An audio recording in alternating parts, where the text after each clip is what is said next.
Evening students, welcome to define mathematics. Students, ये channel आप लोगों के लिए बनाया गया है जिससे ज़्यादा से ज़्यादा आप इसका बेनिफिट ले सकें।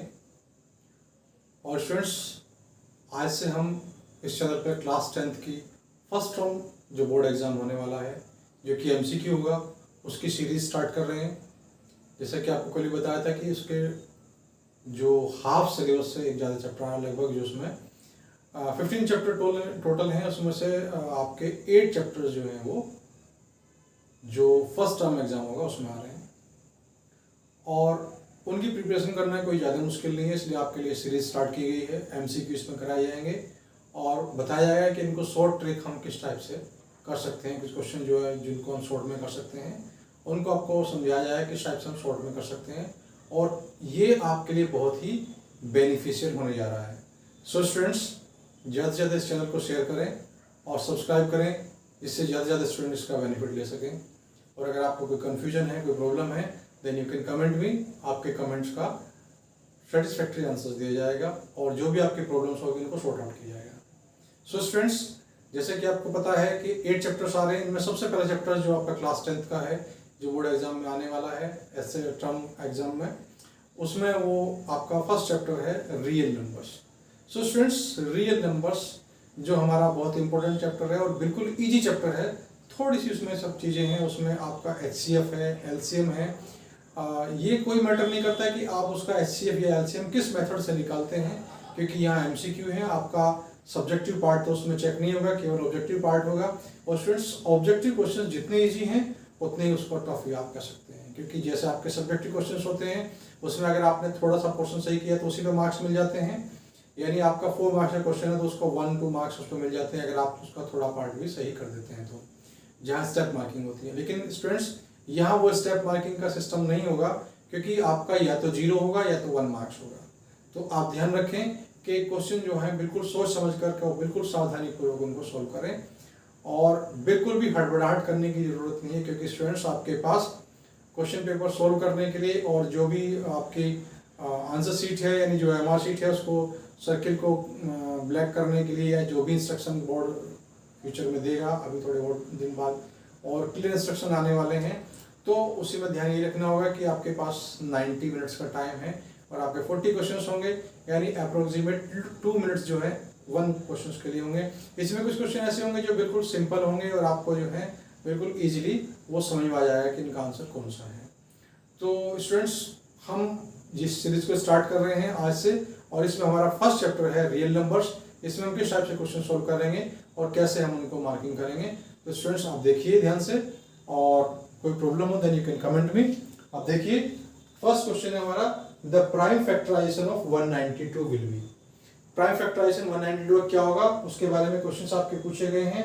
ये आपका 4 उसका ऑप्शन है, तो इसमें आपका ऑप्शन A है 2 की पावर 4 into 3, और B है 3 की पावर 4 into 2, और C है 2 की पावर 6 into 3, और D पार्ट है 3 की पावर 6 into 2। यानी इस तरह का क्वेश्चन आपका होगा। इसमें थोड़ा सा आपको कंफ्यूजन हो सकता है, थोड़ा सा आप सोच सकते हैं कि हमारे क्वेश्चन इसमें किस टाइप के होंगे। तो यहाँ बिल्कुल भी आपको पैनिक होने की जरूरत नहीं है, कि आपके पास सफिशिएंट टाइम है। आप बिल्कुल ध्यान से उसको बिल्कुल इजीली करें। तो आप देखेंगे कि यहाँ 192 है हमारा, तो 192 के स्टूडेंट्स अगर आप फैक्टर करते हैं, तो जैसे कि आपको 192 के फैक्टर करने हैं, तो सिंपल है, आप इसको क्या है, फैक्टर्स जो हम करते हैं स्टूडेंट्स, वो प्राइम फैक्टराइजेशन होता है। जो हमारे प्राइम नंबर्स होते हैं, आपको बता दूं कि 1 हमारा ना तो प्राइम है ना कंपोजिट है, उसको ना तो हम प्राइम में काउंट करते हैं ना उसको कंपोजिट में काउंट करते हैं। और एक और स्टूडेंट्स, जो हमारा स्मॉलेस्ट प्राइम नंबर होता है वो 2 होता है, और जो कि इवन है। सो 2 is the only prime number which is even. ये क्वेश्चन इंपॉर्टेंट है आपका कंपटीशन पर्पज से भी, क्योंकि 2 ही केवल ऐसा प्राइम नंबर है जो इवन है, बाकी जितने भी आपके प्राइम नंबर्स हैं सभी ऑड होते हैं। सो स्टूडेंट्स, यहाँ हम देख रहे हैं कि आपको जो फैक्टराइजेशन करने हैं, फैक्टराइजेशन करने के लिए आपको प्राइम फैक्टराइजेशन आना चाहिए, किस टाइप से हम करते हैं। और यहाँ पे हम क्या करेंगे कि डिविजिबिलिटी आप देखेंगे, डिविजिबिलिटी ट्राई करेंगे, तो यहाँ से हम देखेंगे कि ये इसका जो यूनिट प्लेस है वो 2 है, इसलिए ये नंबर आपका 2 से डिवाइड हो जाएगा। तो आप 2 से डिवाइड करेंगे, तो 2 से डिवाइड करने पर आपका कितना आ जाएगा, 2 9 जा 18 और 2 6 जा 12। इसी टाइप से फिर करेंगे तो 2 से हो जाएगा 2 4 जा 8, और 1 2 8 जा 16। फिर हम इसको 2 से करेंगे तो 24 आ जाएगा। अगेन 2 तो आपका 12 आ जाएगा, अगेन फ्रॉम 2 6 आ जाएगा, अगेन 2 3 और जब तक आपका 1 है तब तक उसको हम करते हैं। तो स्टूडेंट्स आप देखेंगे कि इसके फैक्टर्स हमारे होते हैं 2 की पावर 1 2 3 4 5 6, यानी 2 6 टाइम आया तो 2 की पावर 6 इंटू 3 1 टाइम आया। तो आप देखेंगे ये ऑप्शन कौन सा है इसका स्टूडेंट्स, तो 2 की पावर 3 इंटू ये वाला है। तो आप इसको टिक कर लेंगे अपने क्वेश्चन पेपर में और फिर क्या करेंगे, ये टिक कर लेंगे या उस पर पॉइंट लगा देंगे, डॉटेड कर देंगे। तो ये ध्यान रखें कि टिक करने के लिए कई बार आपको मना किया जा सकता है कि आपके क्वेश्चन पेपर पे कुछ ना लिखें, तो आप जरा सा स्पॉट उसको बना सकते हैं जिससे कि आपको ध्यान रहे कि ये क्वेश्चन हमने सोल्व कर लिया है। और इसी के साथ साथ ये भी ध्यान रहे कि ये हमने ये वाला इसका ऑप्शन लिया था। फिर आप इसको क्या करेंगे, सी का करेक्ट ऑप्शन है तो सी के नीचे वाला सर्किल या जो भी 1 2 3 4 करके दे रखा है उसके नीचे वाला सर्किल आप जो होगा उसको आप डार्क कर देंगे, ब्लैक कलर का पेन लेकर के जाएंगे। तो ये आपके पास हो जाएगा 2 की पावर 6 इंटू 3, तो ये इसका ऑप्शन करेक्ट है। तो स्टूडेंट्स देखिए बिल्कुल सिंपल सा क्वेश्चन है। पहले सबसे पहले हम इसके प्राइम फैक्टराइजेशन करेंगे और प्राइम फैक्टराइजेशन करने के बाद हम देखते हैं कि ये पावर फॉर्म में लिखा हुआ है 2 की कितनी है 1 2 3 4 5 6, 2 की पावर 6 आ गया और 3 1 टाइम है तो ये हमारे पास आ गया। इसके अलावा क्वेश्चन नंबर 2 है हमारा, ये है 12 15 और 21, इनका HCF। सो स्टूडेंट्स दो चीजें होती हैं, एक HCF होता है, एक LCM होता है। HCF क्या होता है, वो होता है हाईएस्ट कॉमन फैक्टर, यानी ऐसा कॉमन फैक्टर जो जितने भी नंबर्स हैं सब में हो और वो हाईएस्ट हो, यानी उससे बड़ा कोई कॉमन फैक्टर उसमें से ना आ सकता हो। दूसरा होता है हमारा LCM, वो होता है हमारा लीस्ट कॉमन मल्टीपल। तो जैसा कि आपको नाम से पता लग रहा है एक मल्टीपल है और एक जो है फैक्टर है। तो मल्टीपल में हम क्या करते हैं कि हमारे पास जो नंबर्स होते हैं उन सभी नंबर से वो मल्टीपल जो है वो डिवाइड हो जाना चाहिए completely without living any reminder. तो HCF को दूसरा नाम स्टूडेंट्स GCD भी होता है, ध्यान रखें। सो स्टूडेंट्स वीडियो आप बिल्कुल ध्यान से देखते रहें क्योंकि इसमें अगर आप स्किप करेंगे तो हो सकता है कोई चीज इंपॉर्टेंट चीज आपकी मिस हो जाए, इसलिए आप ध्यान रखेंगे कि HCF को कहीं कहीं GCD भी देते हैं जिसको हम कहते हैं ग्रेटेस्ट कॉमन डिवाइजर। सो आप कंफ्यूज ना हो, चाहे वो HCF हो चाहे वो GCD हो, सेम थिंग है। अब यहाँ पे हमें क्या करना है कि 12 15 और 21 इनका हमें बताना है कि इनका HCF क्या है। तो हम स्टूडेंट्स फैक्टर करेंगे। जैसे अगर हम बात करते हैं 12 तो 12 के फैक्टर होंगे हमारे 2 2 4 3 12। इसके अलावा स्टूडेंट्स हमारे जो है 15 के फैक्टर करेंगे वो जाएंगे 3 इंटू 5 और 21 के फैक्टर स्टूडेंट्स करेंगे तो वो जाएंगे 3 इंटू 7। तो क्लियर यहाँ से दिखाई दे रहा है कि सबका कॉमन फैक्टर जो है वो 3 के अलावा कोई कॉमन फैक्टर इसमें कॉमन नहीं है, इसलिए इसमें हमारा बी ऑप्शन सही हो जाएगा और उसको हम सर्किट कर देंगे। तो ध्यान रहे कि हम जो है जो चीजें हमारे पास हैं इंपॉर्टेंट वाली उन्हीं को हम ध्यान रखें। और क्वेश्चन आपका इस टाइप से आ सकता है या HCF फाइंड करने के लिए आ सकता है या LCM फाइंड करने के लिए आ सकता है या फिर दोनों को फाइंड करने के लिए आ सकता है। दोनों चीजें पूछ सकती हैं कि उसका HCF भी होता है आपको बताना, उसका LCM। So students here we see the another type of questions।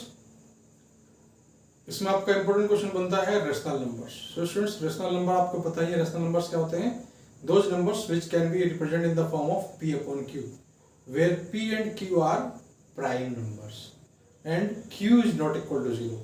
यानी P आपका 0 हो सकता है, जैसे सपोज आपका जो नंबर है 0 वो आपका जो है रेशनल नंबर है क्योंकि उसको आप क्या कर सकते हैं कि 0/1 कर सकते हैं तो वो आपका रेशनल नंबर हो गया। बट अगर आपके पास 1/0 है that is not the rational number.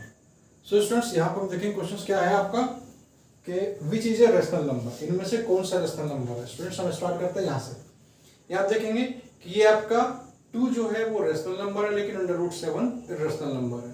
तो एक रेशनल नंबर और एक इर्रेशनल नंबर का प्रोडक्ट जो होता है वो हमेशा इर्रेशनल नंबर होता है। नेक्स्ट देखते हैं स्टूडेंट्स, ये आपके पास 3√2/√2। तो आप देखेंगे कि यहाँ √2 से √2 कैंसिल हो जाएगा तो आपका क्या हुआ रिमेनिंग 3 बचा आपका।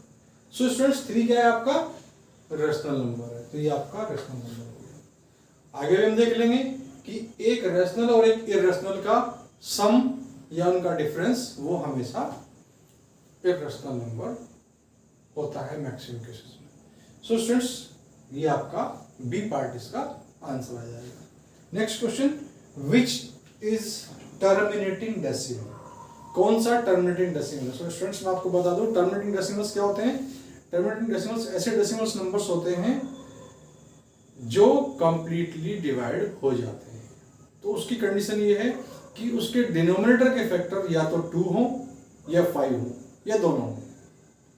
इसके अलावा अगर कोई भी फैक्टर है तो वो आपका टर्मिनेटिंग डेसिमल नहीं होगा, वो नॉन टर्मिनेटिंग हो जाएगा। सो स्टूडेंट्स लेट अस सी, ये 7/15। तो 15 के फैक्टर करेंगे, बाकी कुछ नहीं करना, मैं डिवाइड नहीं करना, केवल डिनोमिनेटर के फैक्टर करने हैं। 15 के फैक्टर करेंगे तो आ जाएंगे 3 5 15। तो यहाँ क्या है कि आपका 5 के साथ साथ 3 भी आ गया, सो ये नॉन टर्मिनेटिंग हो गया। नेक्स्ट वाले को भी स्टार्ट करते हैं स्टूडेंट्स। अगर हम देखें तो ये 15 है और ये 6 है, तो इन दोनों में नंबर जो है हमारे कंप्लीट डिवाइड हो रहे हैं। पहले आप देखें कि ये हमारा नंबर 3 से डिवाइड हो जाएगा, 3 5 या 15 और 3 2 या 6। ये आ गया आपका 5/2। जबकि आपको बताया गया था कि टर्मिनेटिंग क्या होते हैं, जिनके डिनोमिनेटर के फैक्टर या तो 2 हो या 5 हो या दोनों हो, वो आपके टर्मिनेटिंग डेसिमल होते हैं। तो ये स्टूडेंट्स यहाँ क्या आ गया, डिनोमिनेटर 2 आ गया, इसलिए ये आपका टर्मिनेटिंग हो गया। इसके अलावा आप फिर से चेक कर लेंगे नेक्स्ट वाले को। इसके अगर हम फैक्टर करेंगे तो उसमें 3 भी आएगा, सो ये आपका नॉन टर्मिनेटिंग हो गया। यहाँ 13 है, तो ना तो ये 2 का फैक्टर है, ना ये 5 का फैक्टर है, ना ये दोनों का फैक्टर है, इसलिए भी आपका नॉन टर्मिनेटिंग हो गया। इसके साथ साथ अगर हम देखते हैं next question, identify the pure recurring decimal. तो स्टूडेंट्स जो हमारे डेसिमल नंबर्स होते हैं वो एक प्योर रिकरिंग होते हैं और एक मिक्स्ड रिकरिंग होते हैं। सो स्टूडेंट्स प्योर रिकरिंग में क्या होता है कि वहां जो बार होता है वो पूरे नंबर के ऊपर बार होता है, तो वो आपके प्योर होते हैं। और अगर पूरे नंबर के ऊपर बार नहीं है, उसमें कुछ अलग भी है, तो आपका मिक्स्ड रिकरिंग हो गया।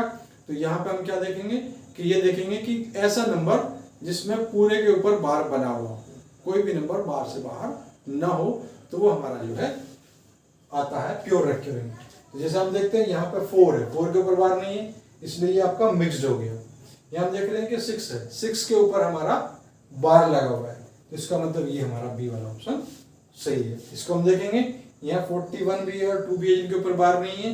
यहाँ हमारा 5 है, इसके ऊपर बार नहीं है, इसलिए ये हमारा ये नंबर और ये नंबर मिक्स्ड रिकरिंग है, जबकि ये हमारा प्योर रिकरिंग है। इसके अलावा एक और क्वेश्चन होता है इसमें, जो हमारा फॉर्मूला होता है कि किन्हीं भी दो नंबर के HCF और LCM का जो प्रोडक्ट होता है वही आपका दोनों नंबर का होता है, यानी first number multiply second number.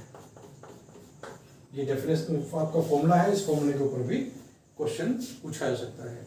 उसमें पूछ सकते हैं 2 नंबर दे दिए, उनमें से या तो HCF दे दिया या LCM दे दिया, दूसरे को फाइंड करा लिया, या HCF और LCM दे करके एक नंबर दे दिया, दूसरा नंबर फाइंड करा लिया, या कहीं कहीं दे देते हैं कि HCF दे दिया और प्रोडक्ट ऑफ नंबर्स दे दिया और LCM फाइंड करा दिया।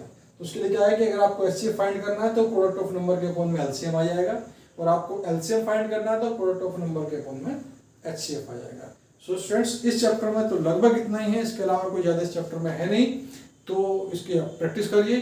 और कोई कन्फ्यूजन होता है तो हम हैं आपके लिए, कोई प्रॉब्लम नहीं है, कभी भी आप कमेंट कर सकते हैं, कभी भी आप क्वेश्चन पूछ सकते हैं। आपको कभी मैंने बताया था, जो मेरा पिछला वीडियो था उसमें आपको बताया था कि मेरा व्हाट्सअप नंबर आप यूज कर सकते हैं, उसमें अगर आपको कोई प्रॉब्लम है तो आप मुझे व्हाट्सअप के माध्यम से भी कॉन्टैक्ट कर सकते हैं। सो स्टूडेंट्स आज के लिए इतना ही। तो स्टूडेंट्स अगर आपको वीडियो अच्छा लगा हो, कुछ इसको आपको नई चीज़ में मिली हो, तो आप इसको ज़्यादा से ज़्यादा शेयर करें और इसको लाइक करें और कमेंट करना ना भूलें। सो स्टूडेंट्स आज के लिए इतना ही, थैंक यू।